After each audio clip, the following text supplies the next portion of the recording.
Министра национальной политики Республики Коми Вячеслава Васильевича Попова. Добрый вечер, дорогие друзья. Буржит, Донайотис.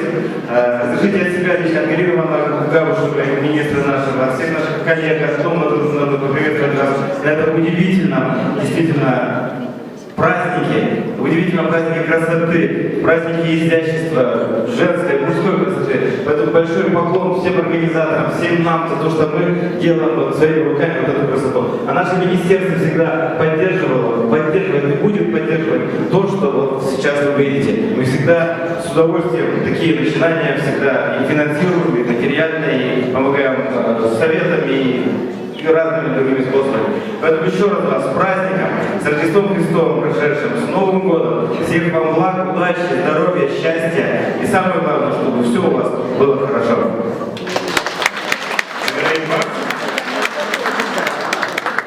Дамы и господа, наш бал, согласно исторической традиции, открыл польский танец шествия полонез в исполнении школы бальных танцев «Секрет молодости». Руководители Марина Цыбар и Игорь Николайченко. Друзья, полонез — танец истинно рыцарский, танец, в котором каждый жест кавалера подчеркивает его преклонение перед прекрасной дамой. Это своеобразное объяснение в любви, но объяснение не страстное, а сдержанное, исполненное большого внутреннего достоинства и такта. А теперь для вас испанский вальс, любимый танец на балах XVIII и XIX веков.